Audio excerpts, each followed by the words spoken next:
What happens to us when our success is shaped by something bad that happened in early life? Of course, not every entrepreneur or successful leader has a backstory of trauma, but a surprising number do. For instance, in their research, UK Sport found multiple gold-winning Olympic athletes were highly likely to have experienced a traumatic event, family breakup, death or illness, defining their childhood. In today's show, we're joined by Mike Skrypnek, who was that successful entrepreneur who found himself facing a crisis of meaning in midlife. He found a new level of peace and purpose by confronting and working through his abuse. He now works with male leaders to take this step to creating a more whole future.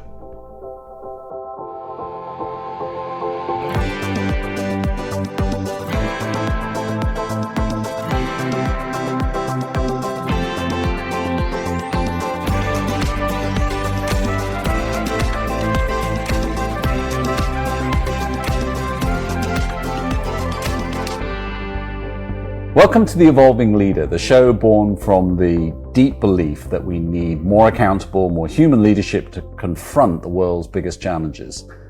I'm John Gomes. I'm Emma Sinclair. Emma, how are you feeling today? Today I am feeling relaxed. I'm feeling quite connected. It's midweek, but I've had some good conversations, which is inspiring for the rest of the week.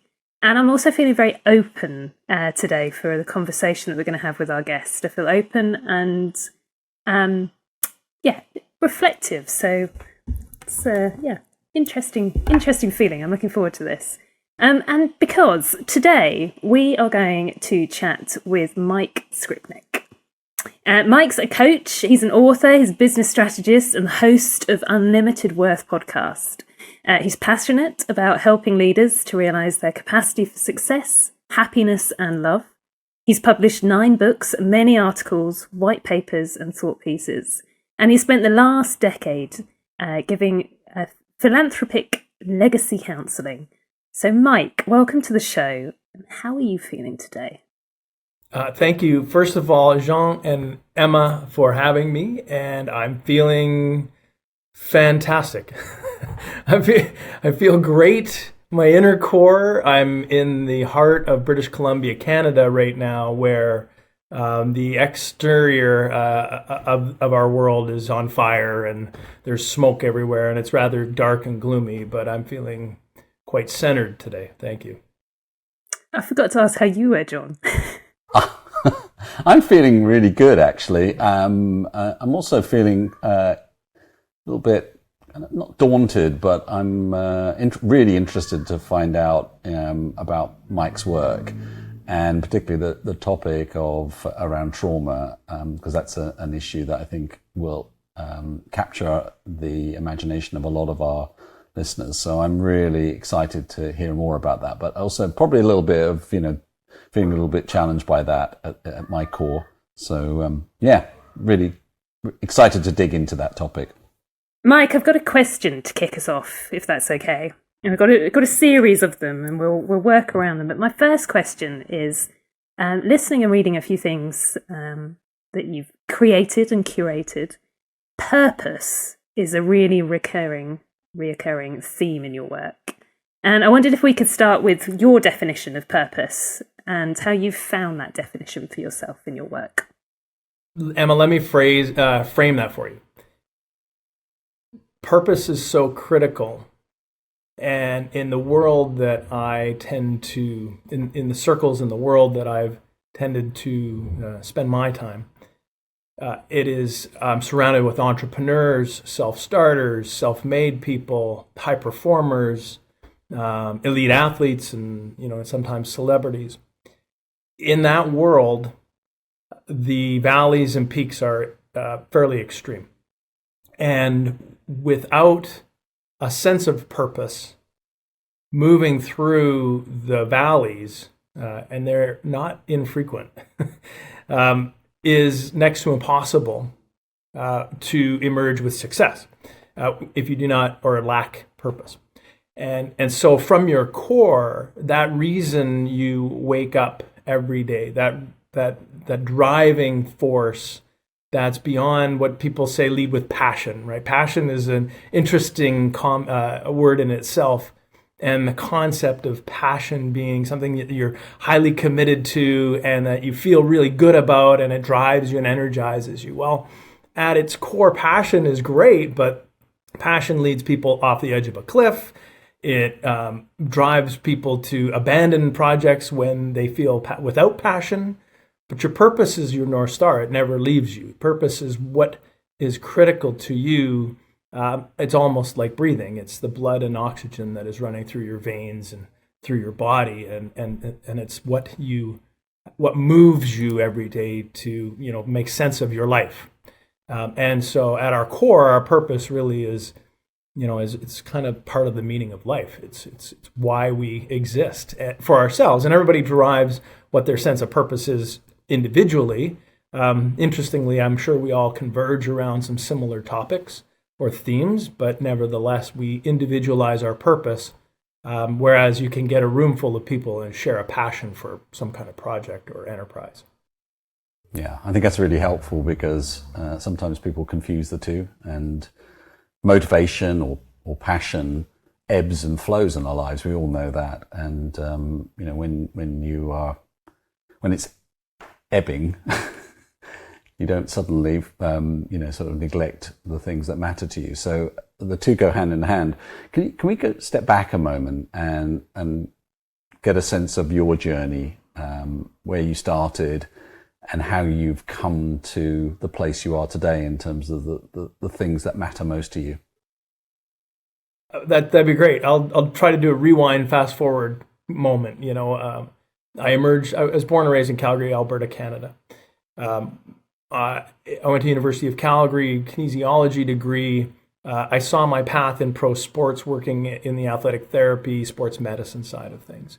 I quickly realized that there weren't many opportunities for me in pro sports in Canada at the time, in that window of time, and my course altered.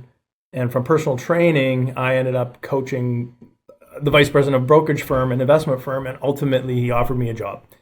That entrepreneurial spirit was why he hired me, and then drove me through a 22-year career in finance, in investment management and portfolio management.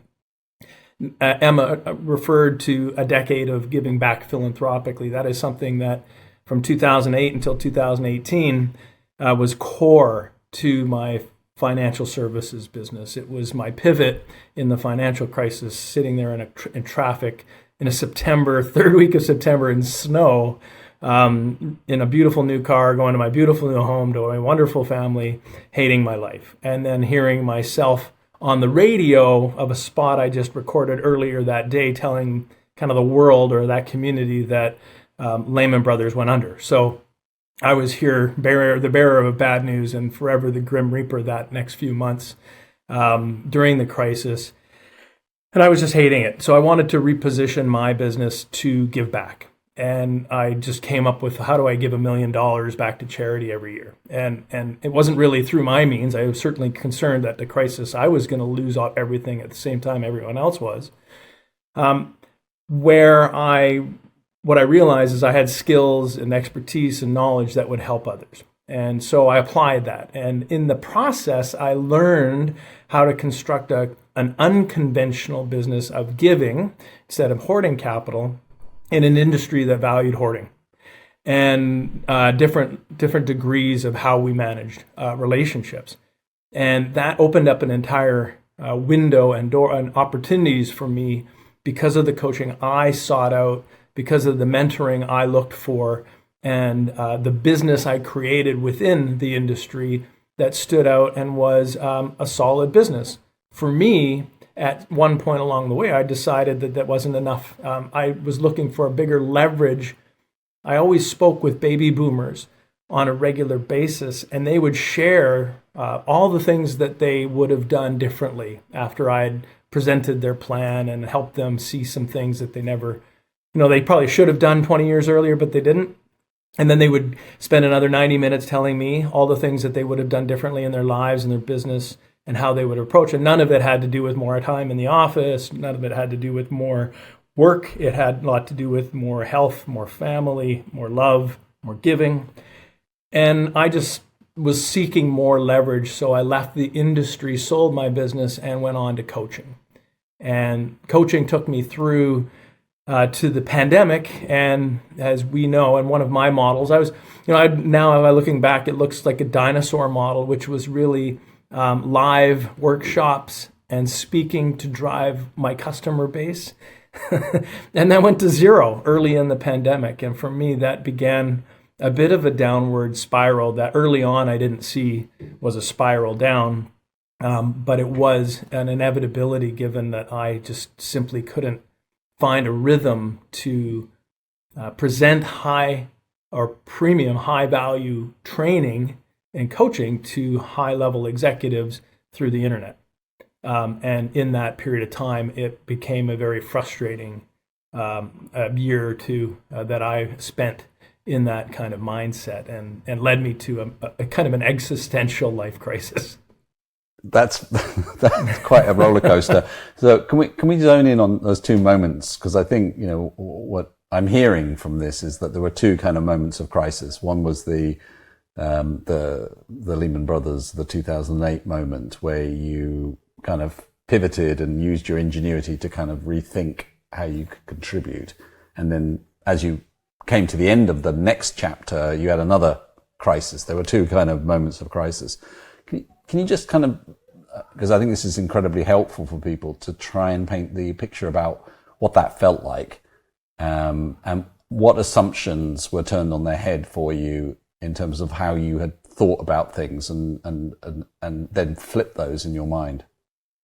Yes, if I were to summarize as crises, the first was more of a philosophical crisis. I simply felt that I wasn't gaining purpose on a daily basis. I wasn't living a purposeful life within my business, although on the weekends and evenings I was volunteering, I was coaching, I was heavily involved with my family. And during the days I was in the greed is good world.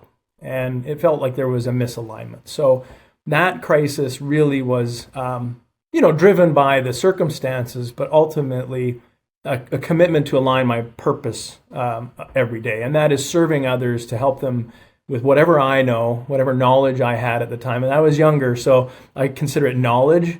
And I didn't quite know how to share it. I hit 50 much later and realized that there's some wisdom all of a sudden, which is the understanding of how to share that knowledge. That was different. But at least I gave it a shot. And I felt from that moment I was able to live in alignment. The second crisis was a little more. Sorry, could I just pause? Sorry, could I pause you on that one for a moment? Because I want to try and pull apart the what preceded that crisis for a moment, because one could look at it and go, well, the circumstances kind of gave you the moment, the out, as it were, to rethink things. In the greed is good phase leading up to that, which, frankly, all of us have been in to one degree or another, because that's the system. Was there, had this been brewing? Had you felt a growing sense of the disconnect between what you were doing at work and what you were doing outside of work up to that point? Or was it just like the moment where you went, how that question. played out? What I was beginning to realize were the limits of what I had done to that point in my life, in my career. One limit was I was an expert in investing, yet during the financial crisis, what I neglected to learn were the motivations of the people that I served, my customers, my clients. And that felt really challenging for me, because here I was not understanding the reactions of people when their backs were against the wall. And really all it was because of, maybe it was hubris, maybe whatever it was my lack of inattention to the motivations that mattered to people, the purpose they lived with. And so by ignoring that, I ended up in this circumstance where everything coming at me was a surprise. It wasn't all negative. And then at the same time, I had surrounded myself with people that were, let's say, not carrying their weight and definitely negatively surprising me daily. And so I had partners and other people around me, and at the same time, and I was in the midst of it. And, you have to shine the light on yourself and say, part of it was me. How did I put myself into that moment, and then how do I extricate myself going forward? And the alignment of purpose was basically a line in the sand moment where I basically said that everything I do will have to get to that end result, that goal. And thus my business has to change, my day-to-day routine, my habits, everything has to change to align with that. How do I do it? And it had me seeking outside input from other people. And, that was a really key part of that transition. It wasn't fundamental, and it was a kind of a stepping stone to something more important and meaningful, basically a decade later. Okay, so let's go to the second one. Sorry to interrupt. It's quite all right. I hope that satisfied. It's very helpful. There. I think it's because these moments are incredibly pressured, and our emotional responses to them show as much as anything else what really is going on for us. So it's really helpful for people listening into this to see how they relate to it from that perspective. Oh, yeah. I mean, you got to think there's a little bit of imposter syndrome too. I felt like I wasn't really being truthful because here I was in this beautiful home and a car, and I could afford them, but we were just about going into what could have been a depression I called my 90-year-old grandmother and asked her, I said, you were the only one I know whoever's lived through the Depression. Can you tell me what that was like? That's the conversation and the mind frame. And, I was going to a silent auction, a big annual legal thing every year. And here we are thinking, I don't think I should bid or can bid on anything. I got to hunker down here because we might be heading downwards. That was the mindset at that time. So there was a lot of scarcity driving that move as well. And so fear and scarcity were really, really high. But the challenge I faced was, which I learned recently in the last few years, was I was ill prepared to handle it because my natural response, my immediate instinct was to find another solution that wasn't the best solution either. And so fast forwarding, I think it turned out quite well.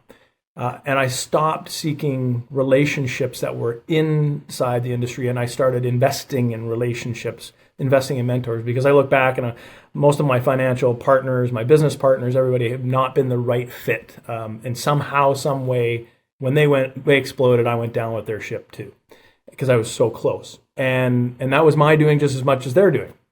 And then going forward, I said, well, I'm not going to have any partners. I'm just going to hire good people to teach me how. And that phase went very well, but those relationships were purely transactional. And so fast forward to I kind of know how, I begin to implement, and I start a business in coaching and training and speaking and writing and doing workshops, and it suddenly goes to a standstill. And then I scramble because I'm like, I don't know how to do this digital marketing. I can't connect. Whatever. I didn't have the 100,000 person list, so I was kind of stuck there trying to figure it out.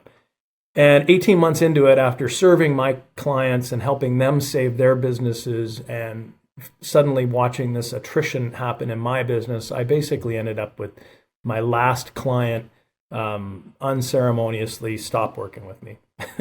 And I was looking forward for the next year, and they said, well, that's not going to fit for us. We're done. And there I was, a business coach helping others, in their businesses, and I had no business.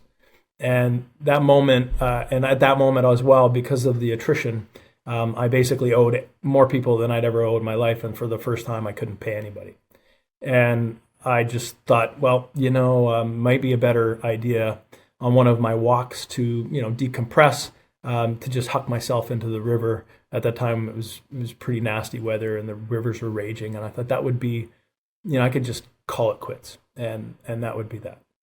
And I spent the next 10 days, this was September of 2021, so it was fairly recent, considering those options and started to write down my pros and cons of doing so. And so that was the darkest period of time in my life that I'd ever experienced. And it scared the, whatever out of me. And I reached out for help and had someone, throw me a life preserver. Well, thank you for sharing that. I mean, that's a pretty dark and scary place to have got to. What was it that pulled you out? The sheet of pros and cons. The pros were pretty simple. I had a pretty good insurance package, and it wouldn't be affected by, me stepping off the riverbank. And my family, I could just write it off. And I, for the first time, understood what it meant to be so depressed that it seemed like a logical step. So on the pro side, it seemed like that would be reasonable. But on the con side, I looked at a few things. One, of course, my family. There's no way I had a right to whatever I was dealing with at the time, which I didn't understand fully at the moment. I didn't have the right to do that and set my family up for a traumatic experience for the rest of their lives. I didn't have a right to do that to my kids. I didn't have a right to do it to my wife. They weren't deserving of what I was just about to consider. The other is I'm kind of an optimist. I really do want to see what that light at the end of the tunnel is. Like, I don't care if it's a train, it's a train, but I want to see what that is. So I always think that there's something a little better around the corner. And then the last thing for me was I was just simply I was a pretty proficient swimmer. And I don't think that I'm a Canadian, so I didn't really consider effective means of ending it. I considered ways that I may survive, and it would really, really, really suck. and so that was a deterrent in itself. So for those three reasons, I reached out to a friend of mine who I know, a good friend of mine, and she was also a practicing psychologist. And I said, I just need your help. I need to talk. And then a day later we spoke, and that was enough. And she is an excellent friend who both gave me love. I always joke that she threw me a life preserver, but she's the kind of friend, in the relationship we had, she also hit me over the head with it and dragged me as well as supported me. And that set me on a path to healing that has been, one of the most monumental steps of my life. And the healing process and where I ended up was, had I been there, 2008, those changes would have been much more profound. And I can explain that in a bit. I mean, there are two very key moments, personal moments in your life that have made significant redirection in terms of your future and where that could take you. You mentioned this last moments only a couple of years ago, and clearly your focus and determination in doing something and learning from those experiences takes you somewhere. What's the last 2 years taken you on? What's the journey been the last 2 years? So thank you. Let's consider what that launching pad looked like. What the key element was for me, I never ever wanted to return to that moment, that darkness. And or what the sequence of events that got me there. And I knew that I was as responsible as the circumstances. There were a lot of catalysts in there with pandemic and other things, but one of the key elements was I positioned myself there somehow, unwittingly in a lot of cases. A lot of people might say, it was a bunch of decisions you made. Well, I didn't make those decisions consciously, they just were instinct. So how did I get there? And for the biggest thing in my, at the time was, I know I have some challenges, something deeply embedded in my psyche. What is it? And some of us know or consider that there is an elephant in the room. And, for me, I knew exactly that it was highly likely it was an incident at 11 and a half when I was sexually abused by a very important leader in the community. And that it left an indelible mark that set me on a course in life, built instincts that are related to the trauma response that we build to save that young man. And it were those instincts that were embedded into my neurology, my neuropsychology, that became instinct, clearly not conscious. And every time certain circumstances, threats, or situations arose, I would immediately just gravitate into those instincts, and I didn't know what was happening. A big one for me was don't trust the good man. And you can imagine how challenging that is. I was a star athlete. I was a star in music. I was a star academic. And so wherever men were involved, the band leader, the coach, I was never the MVP. I was never the head of the band. Even if I was the best on the team or best in the band, it didn't matter because there was some friction that I created unknowingly or sent off a vibe or whatever it was. And then that followed me into my professional career. So every partner, and I alluded to that earlier, every partner, every business partner, every dealings I had with men were never the best men in the room. They were exciting, they were accomplished, they were entrepreneurs, but they had flaws. They were deeply, deeply flawed people. And when a crisis came, as they always do, those crises brought out the worst in them, and I always was close. And so in my proximity, the fallout always hit me. And I'm not alleviating my blame for some of the circumstances, but had I never been in the room had I been in the room with the good men, the ones in the corner office that were good people, that were always there, that I just never gravitated to, those crises would have unfolded differently, right? And, mine were usually major financial loss, need for transition, move on, and it repeated multiple times. So fast forward, I see a therapist. We do EMDR. We get to the heart of that trauma, remove all the deeply seated emotional connection to these patterns that had been wired into me and that I've been reliving over and over and over again for 40 years, and getting to the heart of what those were, suddenly revealed when the emotional part of those, how those reactions work, how those instincts get triggered, and the instincts themselves, those patterns, when I separated them, I could see them. And then, it was a bit challenging. It was a bit humbling. You look at what you've been doing for 40 years. It's kind of like walking around with chocolate on your shirt, and no one told you. I had that. There were things I had been doing for 40 years and no one told me.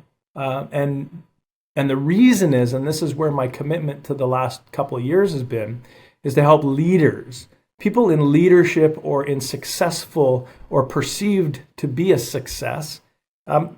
We tend to get the benefit of the doubt.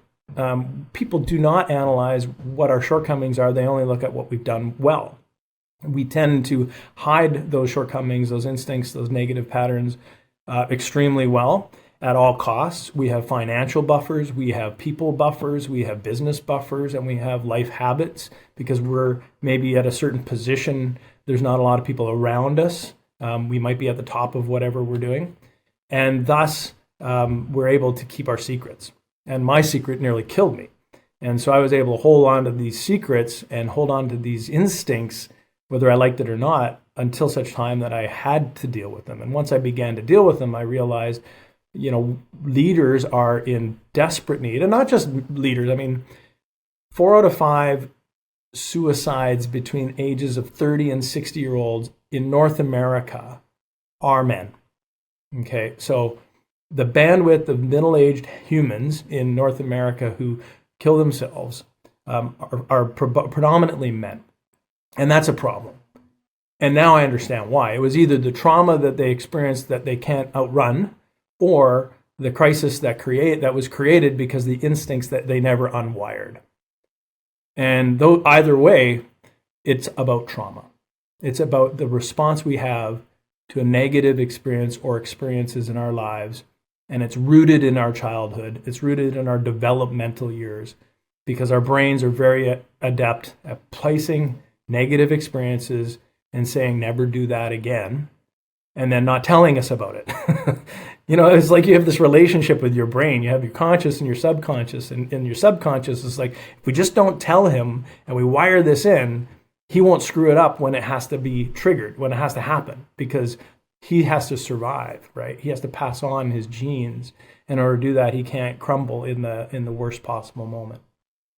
So there's a flip side to this, kind of like the impact of trauma, is, and it can drive a lot of people to succeed in a weird sort of way. Not in a weird way at all, Jean, actually, if you don't mind. There are so many qualities that also emerged from the independence, the driving force, the looking ahead instead of worrying about all this stuff. Were very good and driving forces of part of my successes in life.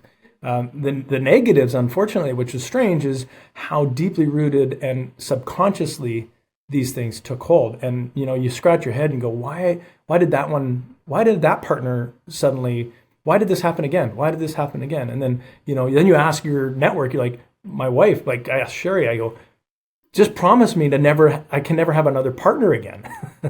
Right? She goes, I'm there for you. And yet when I hired all these mentors and coaches, it was transactional. So I didn't get what I needed out of it. I didn't get the love and the support. They were transactional relationships. I got the mentorship from good people. So I was close, but I didn't understand it then. Now I understand it. And what's interesting is those negative or bad people just don't want to be part of your life anymore. It is such a deeply, I don't dabble in metaphysical, but I think on a quantum physics thing, like we do have an energy that we push out. And I was always saying that I was always connecting with people at their stuff, which is the matter that we have, right? And after, this stuff rose to the surface from my subconscious to my conscious, what I realize is that the space in between, which we are mostly space in between stuff, not stuff, that has now opened up, and now that's where I interact with people. And when we share our space, we gravitate to each other or to like people. And so instead of like, how do I identify these bad people or not the good people, and they don't gravitate any longer. So it's actually not even about whether I filter them. It's about this now in my consciousness is allowing me to only participate with people who have good intention or good for me. So I'm interested in your experiences of working with entrepreneurs who are in that kind of weird space between risk and the thrill of the opportunity and so on. And how many of those people do you see with some origin story in their character being trauma? Because the thing I was going to just sort of fold into this was an observation that there's quite a lot of research showing that high achievers in lots of different fields actually have trauma as a component of what's driven them forward. So they have that desire to keep on proving that they're good enough. I mean, in the British Olympic system, one piece of research showed that the people who had won multiple gold medals had the highest incidence of family breakup or some trauma around a death of a sibling or something like that. They were 5 or 6 times more likely to be in that high category of sustainable achievement than others. So I was interested to see what you'd seen there with entrepreneurs. The stats bear it out. The evidence is there. Not only that, but if you think of entrepreneurs, any leader, 70% of leaders are somehow falling short of being good leaders. They consider themselves to be ineffective. Or their employees consider them to be ineffective. And that stat would bear out the incidence of trauma. And trauma takes all kinds of shapes and forms. Like mine was sexual abuse, but there was physical abuse. My parents never hugged me. I witnessed something, an accident, whatever it is. Or my mother was an alcoholic and had a major crisis while I was in her womb. It starts from 12 weeks on. We're not. But just because we weren't in this world doesn't mean we weren't affected by trauma. These things are deeply physiological. And when you recognize that many leaders are moving forward unaware, that's the key, is they're unaware of these challenges, that they may admit them on surface. Like I may have admitted it, although I kept the secret pretty quiet. I may have admitted in a couple occasions throughout my life what my trauma was. And I did not understand that it formed me. Right? I had no understanding that it had an impact in how I was formed. And that's the challenge, is we may admit, okay, I came from a broken home, or my parents were this, and I had this challenge to me, and this is why I've succeeded, which is driving forward, putting things behind me, win at all costs, whatever that mindset became. But they haven't acknowledged that the shortcomings, the sabotages, the challenges, the circuitous route they may have taken to that success, those things were influenced heavily by those instincts that were created during the trauma response. And that's one of the key elements, because you can see a lot of successful leaders and they'll drive a business forward. They'll have success. A lot of failings either happen in one's business or one's personal life. And then they all bleed over to the other side. But I found that in my interviews and all the men I've connected with in the last couple of years, it's something is really going wrong. And in business, maybe that was where they could control things. And so they're messing up their life. They had addiction problems. They maybe abused their spouses. They were philandered, whatever it was. But their business went all right. And then, except for when this happens, my business is ripping. It's doing great, right? However, I can't keep staff, or I always come to blows with so-and-so, or I always blow up a relationship, or every time we do a deal, it doesn't work out, Like, there's these little things that are reminders, and if you look back, they're actually going to be the same thing. The same situation has arisen over and over and over again, and it's that repetition, those moments where you made a decision that you felt was what was needed at the time. You look back and you go, I made the wrong decision relative to that circumstance. Because our instincts are wired to protect us in nature, not in an urban modern society. So our instinctual responses are often incongruent with business life or regular life. So what we need to survive in the wild is not what we need to survive in a social environment, right? In a work environment. And when we keep repeating, that's when, and so when I work with leaders, I work with many CEOs, many leaders, and they'll just say, how come I'm an asshole? Like I do this and I do great and I work hard and I wake up every day to get these people going, these people being their employees and the people around them. But every time I'm in this moment, it's like I can't turn it off. I'm an asshole. Why does that happen? Or why do they perceive me to be that? Or why can't I trust other people? And it's not about whether you can trust other people. It's what you're sending off, that instinct in that moment. And so when leaders are in that stuck moment, I used to say, here's some strategies, here's some tactics, here's some skills, go to it and forget them. Just keep on driving. Now, in the last couple of years, what I do is say, I think there's something more. And this is not the comfortable conversation that people have on emotional intelligence or social emotional learning. Is often executives, leaders, or even frontline workers are taught skills, tactics, and strategies to deal with these emotional things. What I tend to do now, and will at all costs, quite frankly, will say, well, there's something deeper. What is it? I don't need to know. You don't have to share with me what that is, but I'm going to guess if you investigate, from 0 to 20 years old, you're going to find moments that were negative that created a trauma response. And that's probably part of what's going on today at 50 years old or 40 years old. And that's part of what you're sabotaging all the time. And then my encouragement is there are ways to dig into that and to get help with a therapist that will help you find that and position this as a tool for success and how to elevate, not as a shortcoming, which is one of the, and quite frankly, in a matter-of-fact way. In other words, it's not a big orchestrated challenge. It's not a big secret, although I think discretion is critical.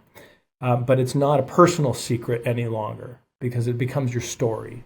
And when it becomes your story and the conversation is normalized around it and therapy becomes a normalized, just like hiring a business coach, hire a therapy to have a mind coach in that way, then it becomes an improvement in one's life, a way to elevate your performance and a way to fill those gaps.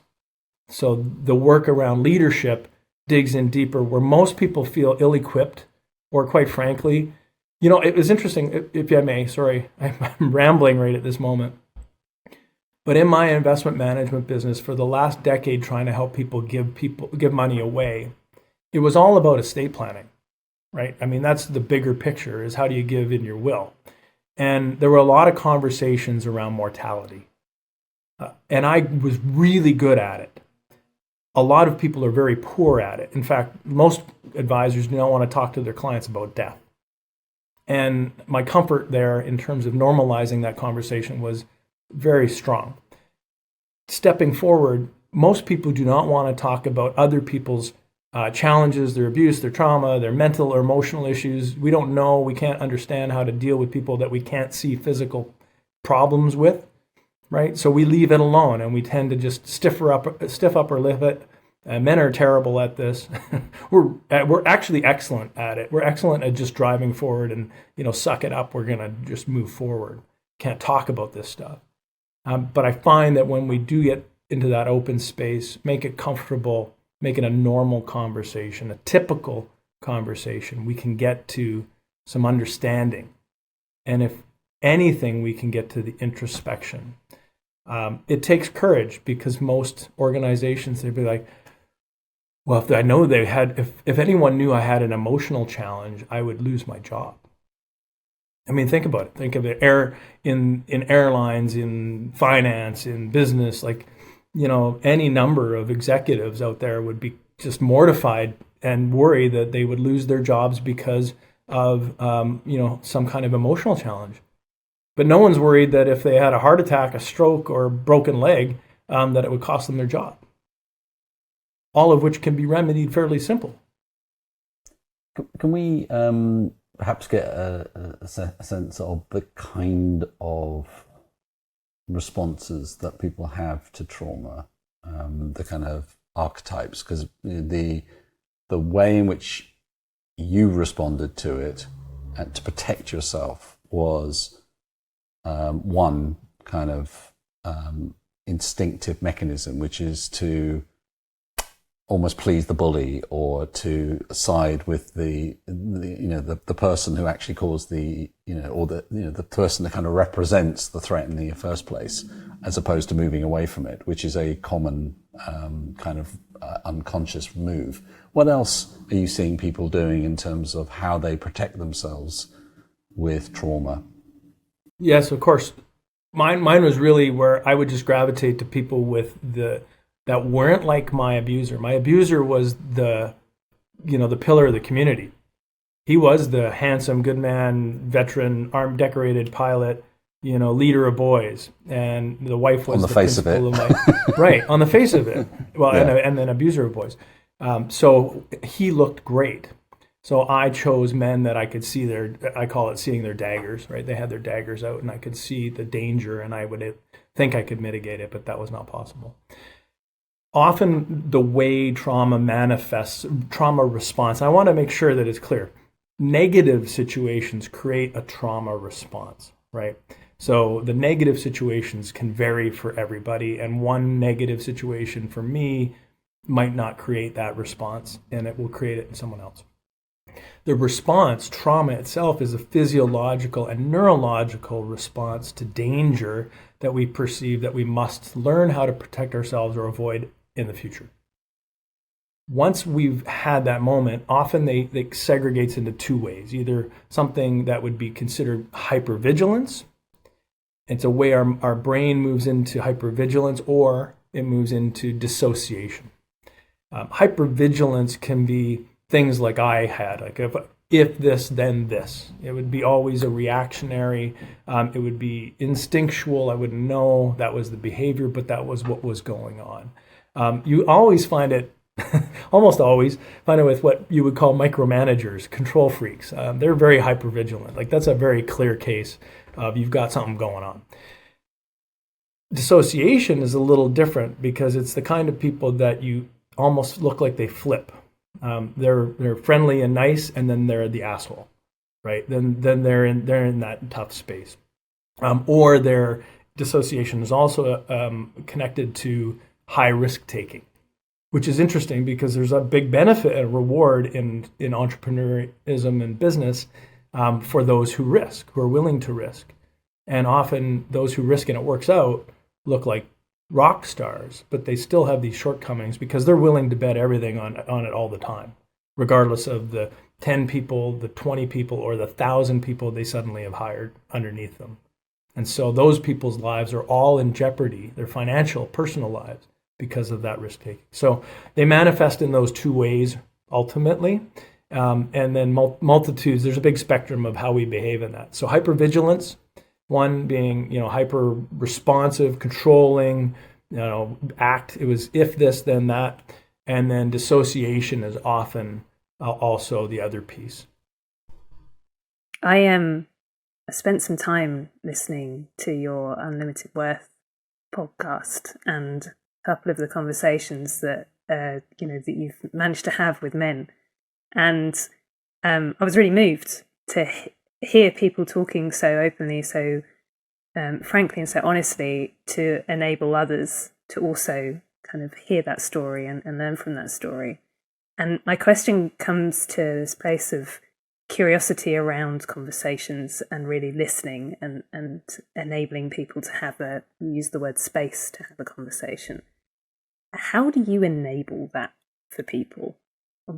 What is it that people need in that space? It's a massive question, but I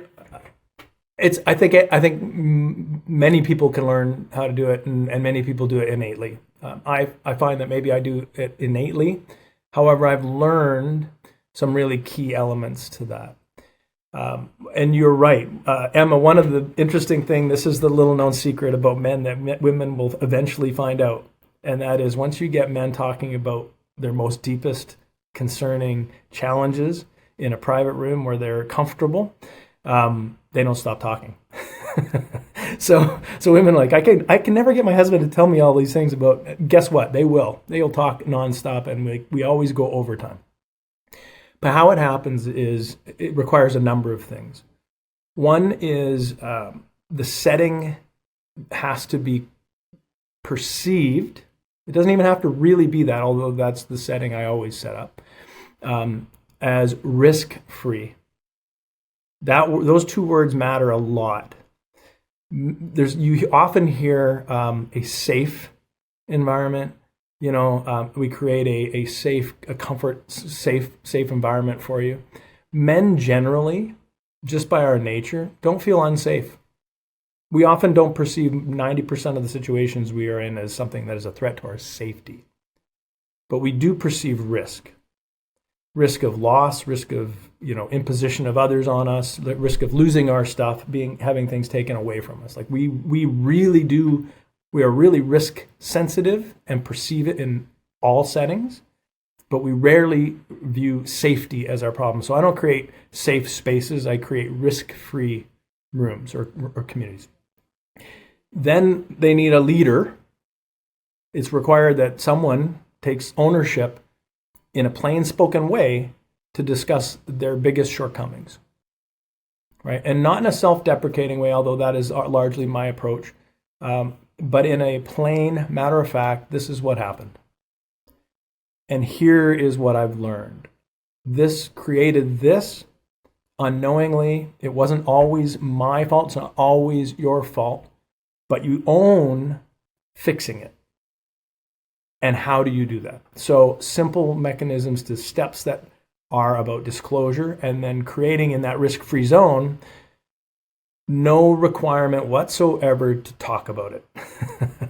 Right? There's no couch in my office. That's not my, in the boardroom that I'm in, the moment isn't between me and them and everybody else. It's between them, one person that they know, love, and trust, or trust that loves them, and one therapist. That's it. And at that urging, it becomes very simple. So people suddenly are at ease. They are, you mean I don't have to talk about my stuff? You don't have to. Interestingly, though, there's a lot of disclosure that happens in the group setting that will surprise pretty much anyone who has never been part of it. But through that, it's a risk-free environment, a plain-spoken, explanation of this was me. And I believe it does take a bit of a leadership understanding, and then understanding the language or speaking a language of the room. I work both in boardrooms and with frontline workers, and I do know I know how to speak in boardroom or C-suite talk. I'm comfortable there. I'm comfortable with athletes. I'm comfortable with entertainers, but I'm also comfortable with frontline workers. And so if I were going to explain how the neurological responses work, the default modes and our emotional modes that are triggered to either put us into hypervigilance or dissociation, if I talk to CEOs, it might be at a different explanation. I talk to, mechanics and, garbage truck drivers, which I have. I talk in terms of the sensors on a car. One is an automatic and one is controlled by other things. And so they understand that in a different language. So it's, the presenter needs to understand the language of the people in the room. How do we get more men comfortable having conversations in a business setting? I'm not saying we go to a level of trauma, but just out of interest. How do we get them speaking? Well, more opportunities where people like you and Jean share, a voice like mine. More ubiquity in terms of the conversation generally around the issue, which I think is better than it ever has been post-pandemic. I think there's more willingness, more openness to diving in and fixing some of those things. We spent so much time of introspection. Tying, CEOs down. No, I'm just kidding. Just kidding. It is still challenging. My talks, my corporate training are still branded as leadership and opportunities for growth. They are not, I'm a mental health advocate or mental wellness advocate, right? Presented by a mental health wellness advocate, but it's neurological secrets to success.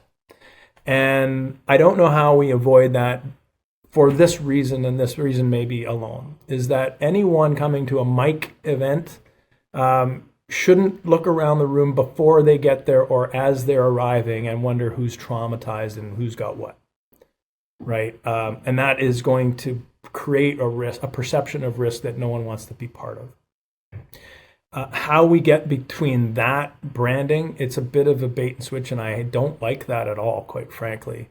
But it seems to be one of the requirements, because you can't convince people they're in a risk-free room until they're in the risk-free room. And they got to get in the room or in the conversation. And that's one of the biggest challenges for sure, because a lot of people who have the most, I took 40 years, 30 years consciously saying, I don't need help, I'm good, I'm a success. So I couldn't be convinced that I was challenged until I decided to kill myself. So, that's a big, we can't wait for those crises.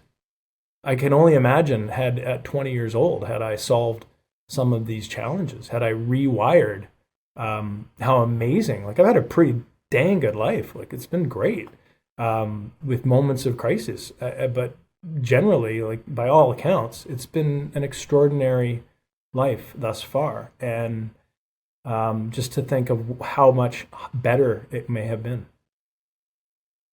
So as we come to the end of our time together, can we just dig into one kind of final topic, which is, yes, please. How's this kind of playing forward for you in the next 5-10 years? Because hopefully we're normalizing more of these kind of issues that sit beneath the waters that we can kind of ignore by being busy and getting on with external measures of success. Do you see with the kind of generational changes that we'll be able to not wait for 40 years. We might be able to get into these topics, in early career, and head them off long before and move perhaps into post-traumatic growth immediately, as opposed to, sort of waiting until we arrive at the crisis. How do you see the world changing from that perspective? There are some very significant challenges and opportunities. The youth of today have been, and I say this in a positive way, have been programmed to be more open and accepting, and more willing to be emotional and be in that emotional space. The 18 to 25-year-old man today is not. They're feeling isolated. The result of the pandemic and just social media in general have created an isolated generation of men. And Richard Reeves is not wrong in all of this, and Professor G is not wrong in all of this. They're dead on that little bandwidth. But getting those men who are struggling with being a boy to a man, going through that ritual of becoming a man, when some of the typical rituals aren't available anymore and they're isolated in social media, has never been more difficult. They're more open than ever, but it's never been more difficult to reach them. Secondly, there's my generation, let's just call it our Gen X, the Gen X crew.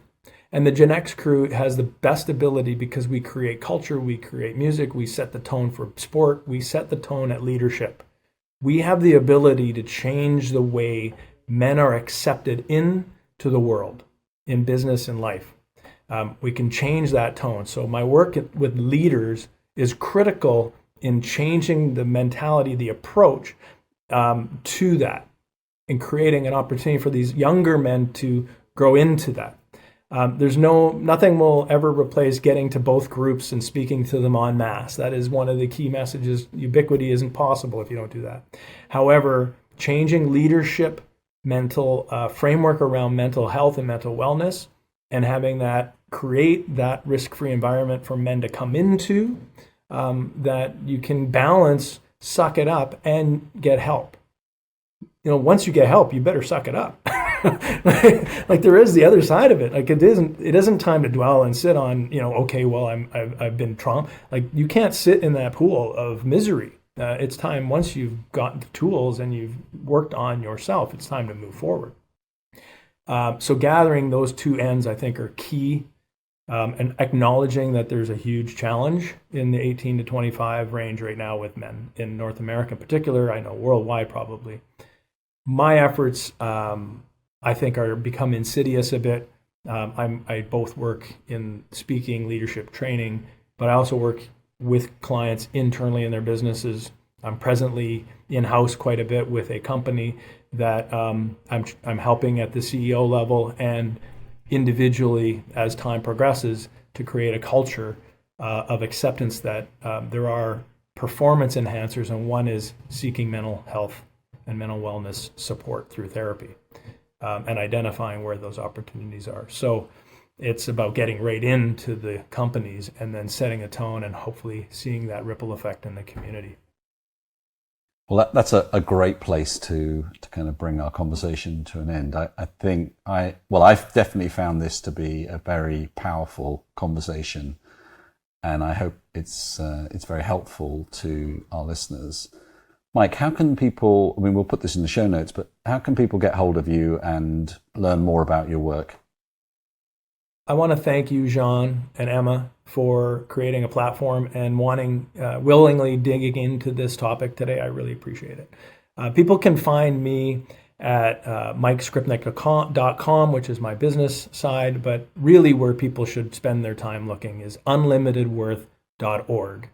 Our podcast, our men's group, everything you would need to learn about and connect with people and ideas that fit this and help you are there, and I can be connected with on LinkedIn.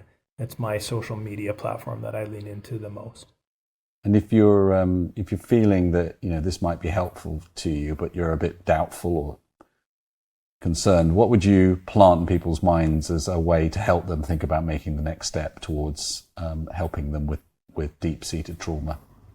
I know it's bold, and I really reach out to me through LinkedIn and tell me you heard the podcast. Like that, I'm very comfortable with that and very happy to accommodate that.